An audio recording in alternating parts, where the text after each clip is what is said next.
जय हिंद विद्यार्थियों, क्या हाल चाल? सब बढ़िया। चलते हैं आज की बेहतरीन सी क्लास की ओर। क्योंकि पिछली क्लास में मैंने महत्वपूर्ण तरीके से आपको मूल अधिकार बताया था कि मूल अधिकार कहाँ से लिया गया है। भाग नंबर 3 को प्रारंभ किया था।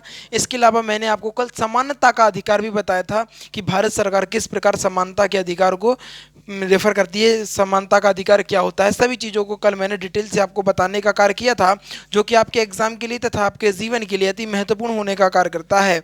और आज हम बताने वाले हैं क्या, कहना सर आज आप बताने वाले हैं हमें स्वतंत्रता का अधिकार। कल मैंने इससे रिलेटेड दो अनुच्छेदों को बताया भी था। एक अनुच्छेद को बताया था कि इसमें स्वतंत्रता के अधिकार में अगर हम बात करें स्वतंत्रता के अधिकार की, तो बहुत महत्वपूर्ण है एग्जाम की दृष्टि से तथा आपके जीवन की दृष्टि से। आपको बता दें कि जो स्वतंत्रता का अधिकार है, स्वतंत्रता के अधिकार से बात करने से पहले बात करना चाहेंगे आपके जीवन शैली की, आपके दैनिक जीवन की।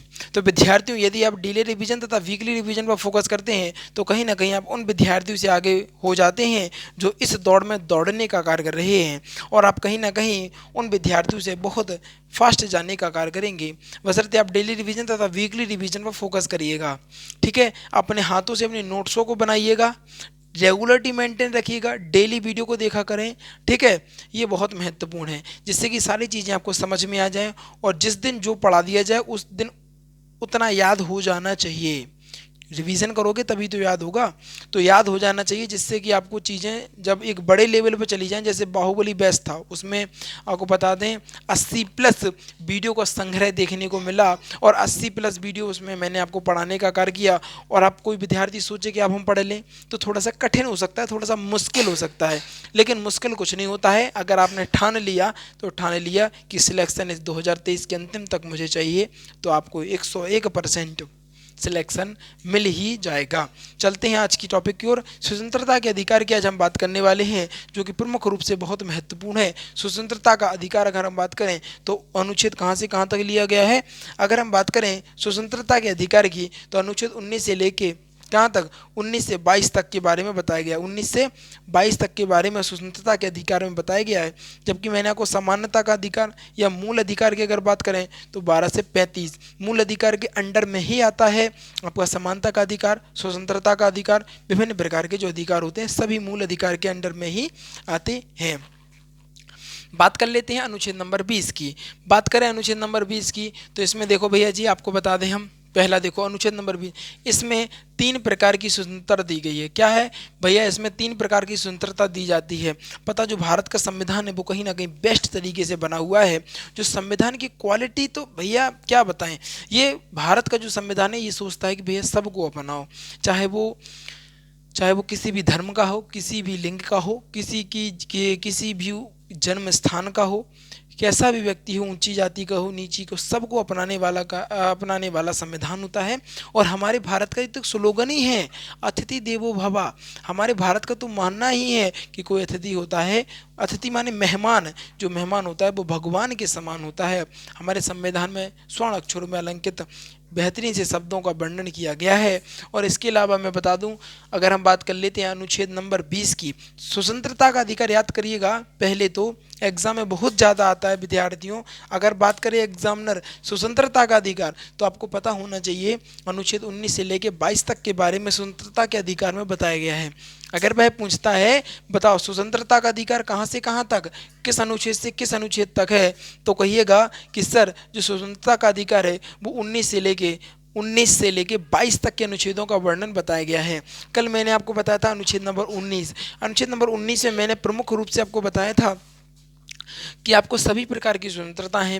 प्रेस की स्वतंत्रता, झंडा फहराने की स्वतंत्रता, पूजा करने की, हवन करने की, सभी चीज़ों की स्वतंत्रता आपको दी जाती है, बशर्ते आपके किसी मूल अधिकारों से यदि किसी दूसरे के मूल अधिकारों का हनन होता है तो उस मूल अधिकार को क्या कर दिया जाएगा, कहना सर उस मूल अधिकार को निरस्त कर दिया जाएगा। यह बात भी मैंने कल आपको बेहतरीन तरीके से बताने का कार्य किया था। आपको बता दें, जैसे चक्का जाम करना, रोड को जाम करना, ये मूल अधिकार नहीं है। इसके अलावा मैंने कल आपको बताया था कि 44वें संविधान संशोधन 1978 के तहत क्या हटा दिया गया, क्या बोलते, संपत्ति के अधिकार को निरस्त कर दिया गया, और संपत्ति अधिकार को कानूनी अधिकार बना दिया गया है। जिन विद्यार्थियों ने नहीं देखा है चले जाइए प्लेलिस्ट में, बेहतरीन तरीके से अग्निपथ बैच की प्लेलिस्ट बढ़िया तरीके से आपको दिख जाएगी, और उसको पूरा पढ़ लीजिए, पूरा तरीके से जब पढ़ेंगे ना तो सारी चीज़ें आपको क्लियर हो जाएंगी। ठीक है, कोई दिक्कत, कोई समस्या तो नहीं है। चलते हैं आगे की ओर। अगर हम बात करें अनुच्छेद नंबर 20 में, तो इसमें 3 प्रकार की स्वतंत्रता दी जाती है। पहला, एक गलती की एक ही सज़ा दी जाएगी।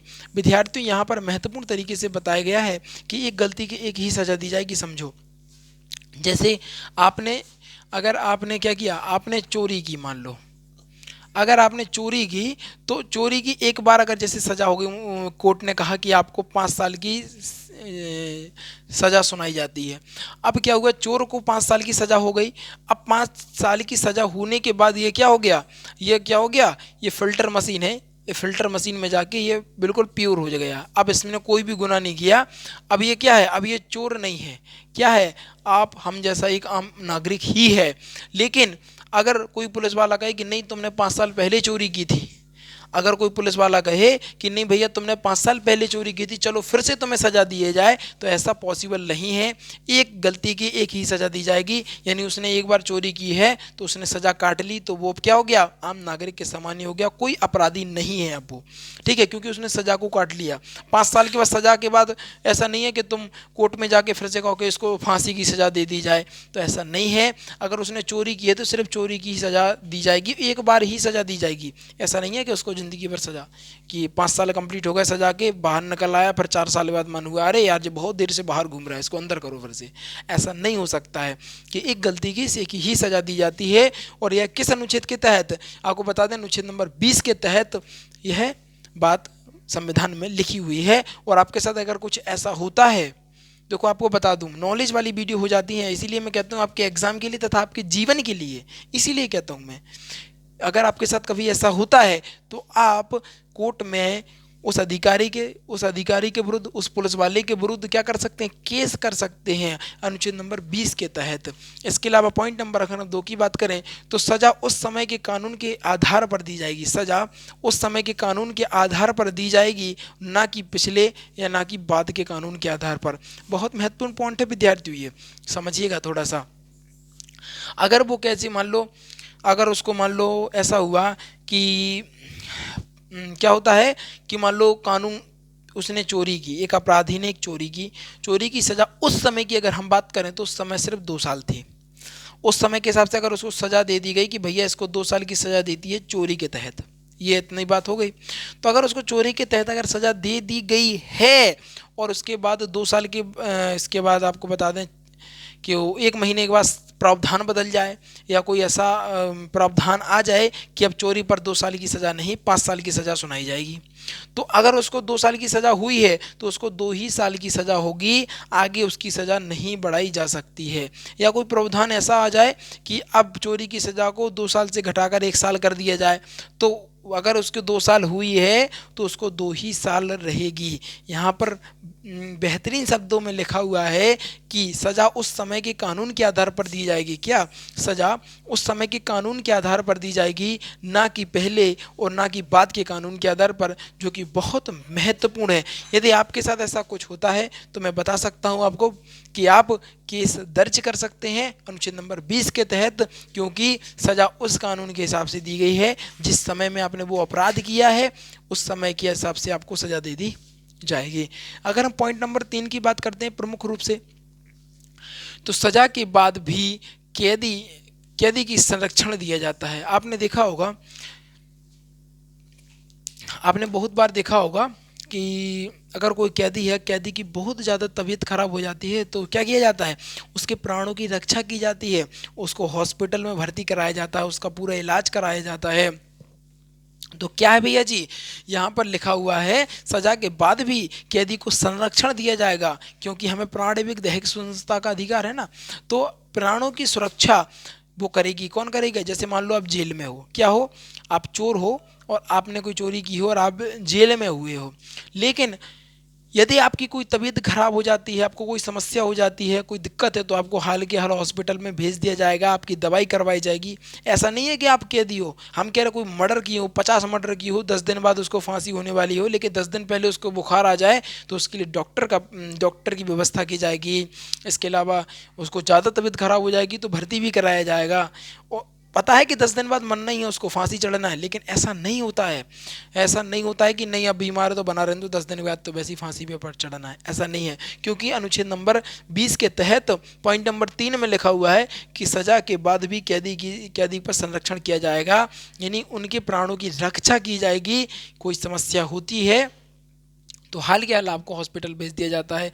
अब पता भी है कि आप पुलिस वालों को भी पता है कि 10 दिन बाद इसको फांसी है, लेकिन बीमार है ना, तो उसको कहाँ पर भर्ती करा दिया जाएगा, हॉस्पिटल वगैरह में। पुलिस जेल वालों के हॉस्पिटल अलग होते हैं, तो वहाँ पर भर्ती करा दिया जाएगा उसको। समझ में आ रही? बहुत महत्वपूर्ण है, ठीक है।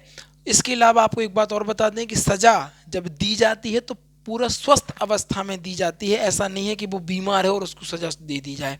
जैसे मान लो कोई कैदी है, उसको 10 दिन बाद, मैंने बताया ना अभी, 10 दिन के बाद उसको सजा 10 दिन बाद उसको फांसी होने वाली है, लेकिन वो बीमार है, बहुत ज़्यादा बीमार है, तो उसकी तबीयत सही नहीं हुई है, तो उसको फांसी नहीं दी जाएगी। जब तक कि उसकी तबीयत बिल्कुल सही नहीं हो जाएगी तब तक उसको फांसी नहीं दी जाएगी। ऑर्डर क्या किया जाएगा, बढ़ा दिया जाएगा कि भैया 20 दिन के बाद, अब 40 दिन के बाद, जैसे ही उसकी तबीयत सही होगी बिल्कुल डॉक्टर द्वारा वेरीफाई करके बता दिया जाएगा कि नहीं अब बिल्कुल स्वस्थ हैं ये, तब आपको क्या दिया जाता है, फांसी दी जाती है। आपने देखा होगा, बहुत सारी मूवियों में भी देखा होगा कि एक पंडित रहता है, एक डॉक्टर रहता है, ठीक है, वो एक शांति का मंत्र पढ़ते हैं और एक फांसी होने से पहले आपका बीपी वगैरह, आपकी कोई तबीयत में दिक्कत तो नहीं है, ये सारी चीज़ों को चेक किया जाता है पहले, फांसी के पहले ये सारी चीज़ें क्या किया जाता है, चेक किया जाता है।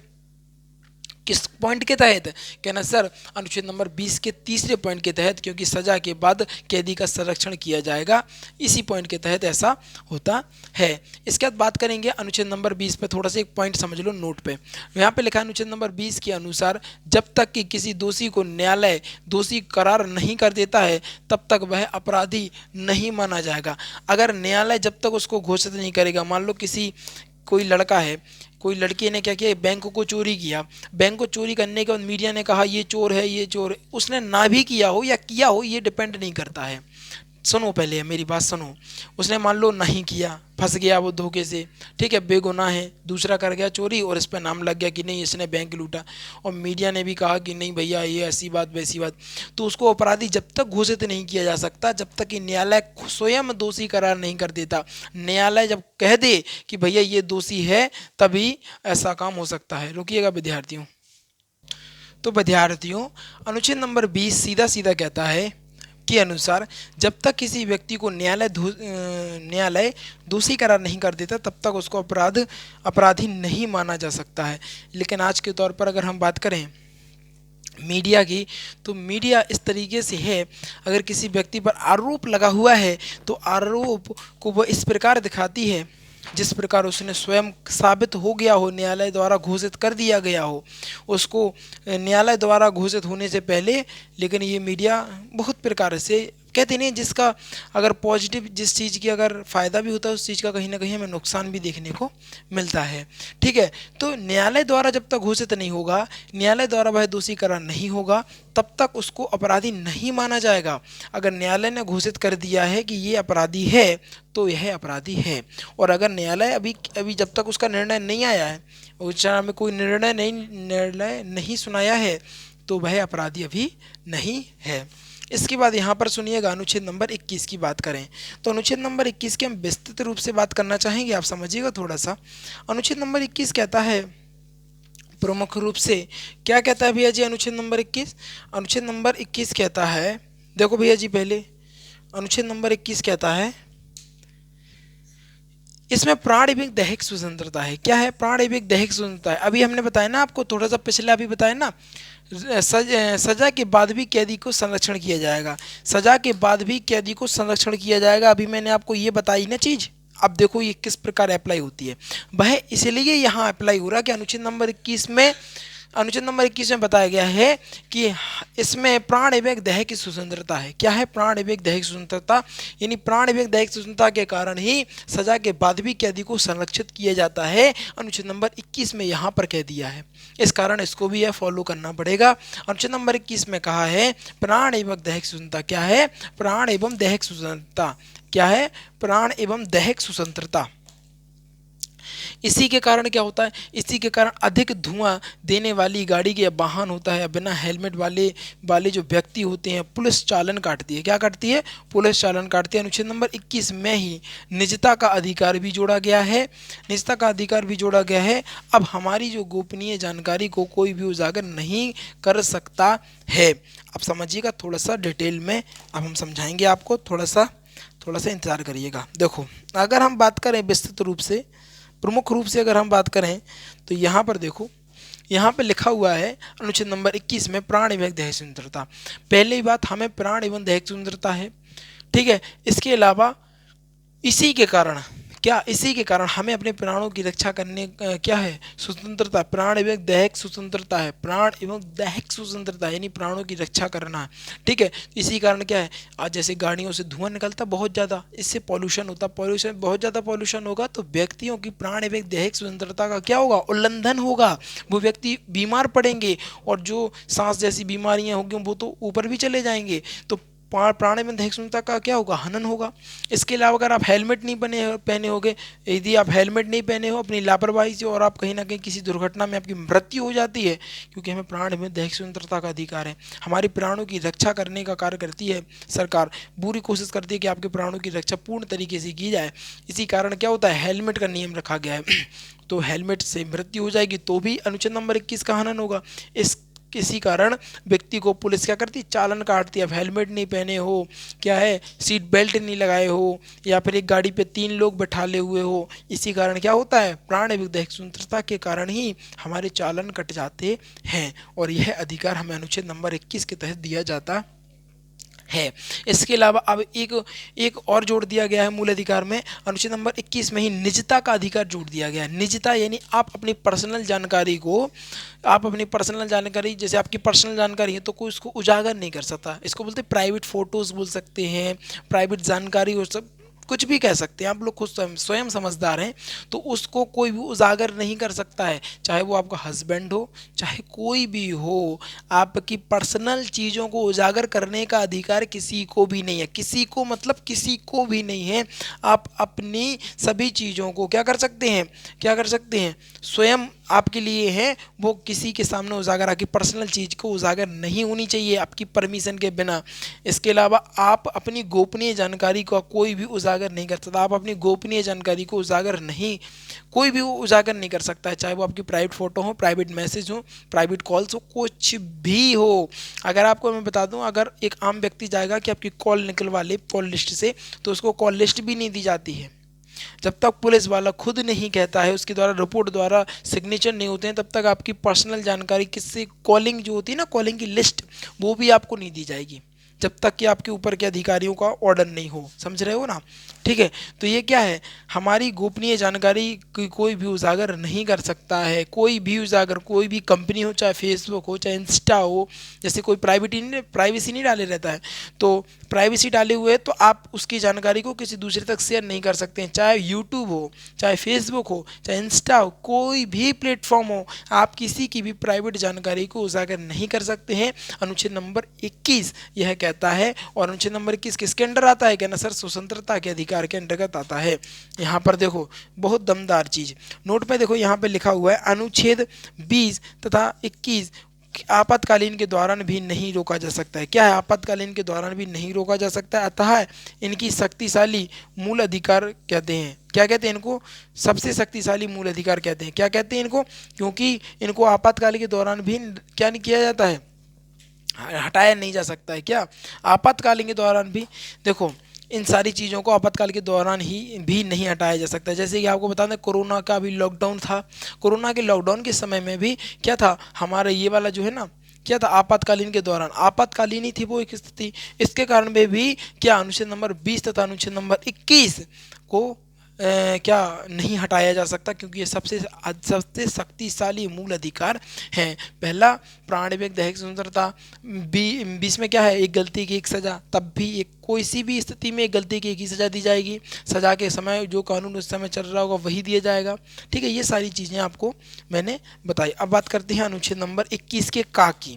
क्या 21 के का अनुच्छेद नंबर, अगर हम 21 के का की बात करें तो इसे 6 से लेकर 14 वर्ष के बच्चों को निःशुल्क प्राथमिक शिक्षा का अधिकार है और 86वें संविधान संशोधन 2002 के तहत जोड़ा गया था। बहुत महत्वपूर्ण है, इंपॉर्टेंट लिख लीजिएगा। क्या भैया जी, इंपॉर्टेंट लिख लीजिएगा। आपको बता दें आरआरबी में भी क्वेश्चन आया, ये एमटीएस में भी देखा गया, और इसके अलावा आपको बता दें एसएससी में भी यह क्वेश्चन महत्वपूर्ण तरीके से देखा गया। बहुत महत्वपूर्ण क्वेश्चन हो जाता है विद्यार्थियों। अनुच्छेद नंबर 21 के काम में क्या बताया गया है? अनुच्छेद नंबर 21 के काम में बताया गया है 6 से लेकर 14 वर्ष के बच्चों को निःशुल्क प्राथमिक शिक्षा। देखो भैया, प्राथमिक शिक्षा बहुत महत्वपूर्ण है। यदि आपको इतना भी नहीं पता होगा कि 500 के नोट 500 के नोट हैं 5, तो वह कुल कितनी धनराशि है, तो फिर बहुत ज़्यादा समस्या हो जाएंगी। आपको अपना नाम लिखना नहीं आता, पैसे की गिनती नहीं आती, गुणा नहीं आता, भाग नहीं आता, जोड़ना नहीं, तो कहीं ना कहीं आपके जीवन में बहुत कठिनाइयाँ उत्पन्न हो जाती हैं। इसीलिए मैं कहता हूँ पढ़ाई जो है ना आपके एग्जाम के लिए तथा आपके जीवन के लिए बहुत महत्वपूर्ण है। तो वो समझ रहे हैं ना किस एंगल से मैं कहता हूँ। तो अनुच्छेद नंबर 21 के काम में लिखा गया है, इसमें 6 से लेकर 14 वर्ष के बच्चों को निःशुल्क शिक्षा दी जाती है। क्या? 6 से लेकर 14 वर्ष के बच्चों को निःशुल्क शिक्षा यानी प्राथमिक शिक्षा का अधिकार दिया गया है। निःशुल्क प्राथमिक शिक्षा का अधिकार दिया गया है और यह किसके तहत जोड़ा गया विद्यार्थियों? ये 86वां क्या 86वां संविधान संशोधन 2002 के तहत जोड़ा गया। कौन से? कहना सर 86वां संविधान संशोधन 2002 के तहत जोड़ा गया है। अनुच्छेद नंबर 21 में 6 से लेकर 14 वर्ष के जो बच्चे हैं उन्हें निःशुल्क प्राथमिक शिक्षा का अधिकार दिया गया है और इसे 86वां संविधान संशोधन 2002 के तहत जोड़ा गया है। कैसी रही चीज़ें? दमदार, जानदार, शानदार थी कि नहीं थी? चलते हैं एक बार रिवीजन की ओर, जिससे सारी चीज़ें और बेहतरीन तरीके से आपको क्लियर हो जाएं। चलते हैं रिवीजन की ओर। तो हमें बताया गया है स्वतंत्रता का अधिकार। स्वतंत्रता के अधिकार में 12 से लेके कहाँ तक के अनुच्छेद हैं? कहना सर 12 से लेके 22 तक के अनुच्छेदों के वर्णन बताए हैं और मैंने 19वां जो अनुच्छेद है वो कल बता दिया था। 19वें में क्या है? आपको झंडा फहराने की स्वतंत्रता, यज्ञ करने की स्वतंत्रता है, किसी भी धर्म को अपनाने की स्वतंत्रता, सभी चीज़ों की स्वतंत्रता आपको आर्टिकल नंबर 19 में दी जाती है। इसके अलावा अनुच्छेद नंबर 20 की बात करें तो इसमें 3 प्रकार की स्वतंत्रता दी जाती है। इसके अलावा एक गलती की एक सजा उस समय के कानून के आधार पर दी जाएगी। सजा के बाद कैदी का संरक्षण किया जाएगा। अनुच्छेद नंबर 20 में प्रमुख रूप से बताया गया है कि जब तक कि किसी दोषी को न्यायालय द्वारा दोषी करार ना कर दिया गया हो तब तक वह अपराधी नहीं माना जाएगा। अनुच्छेद नंबर 21 में बताया गया है इसमें प्राण एवं दहक सुनता है। इसी के कारण अधिक धुआं देने वाली गाड़ी या बिना हेलमेट वाले व्यक्ति को पुलिस चालान काट देती है। अनुच्छेद नंबर 21 में ही निजता का अधिकार भी जोड़ा गया है। अब हमारी गोपनीय जानकारी को कोई भी उजागर नहीं कर सकता है। अगर हम बात करें अनुच्छेद नंबर 20 और 21 की, तो यह आपातकालीन के दौरान भी नहीं रोका जा सकता है। यह सबसे शक्तिशाली मूल अधिकार का माना जाता है या कहते हैं इसको। अनुच्छेद नंबर 21 की बात करें 21 का की, तो 6 से लेकर 14 वर्ष के बच्चों को निःशुल्क प्राथमिक शिक्षा देने का अधिकार है और इसे 86वां संविधान संशोधन 2002 के तहत जोड़ा गया था। कैसी रही आज की क्लास? है ना, मजा आई कि नहीं आई? देखो विद्यार्थियों, आनंद आया है ना, तो जल्दी से जाना पड़ेगा यार दोस्तों और चाहने वालों के साथ, क्योंकि देखो मैं मेहनत बहुत करता हूँ आपको समझाने के लिए, जिससे कि आपको सारी चीज़ें बेहतरीन तरीके से समझ में आ जाएं और आपको चीज़ें सच में बेहतरीन लगी हैं तो देखो कंजूसी मत करिएगा, चैनल को पूरा सपोर्ट करिएगा। मैं बता रहा हूँ best team future academy XYZ आपको देने का कार्य करेगी। आपको पता बिताने वाला काम नहीं है कि एक सब्जेक्ट के 10 टीचर रख दिए, अब कन्फ्यूजन है बच्चा अगर इनसे पढ़ ले। भैया अगर आप एक मार्केट की दुकान पर कपड़े खरीदने जाएंगे ना और आपके पास 10 बेस्ट सेटें रख दी जाएँ तो इतना ज़्यादा कन्फ्यूज हो जाएगा, आपके दिमाग में इतना ज़्यादा कन्फ्यूजन हो जाएगा कि हद से ज़्यादा। आप सोचोगे यार कौन सी लें, ये सोचने के विचार में आप कोई सी नहीं ले पाएंगे।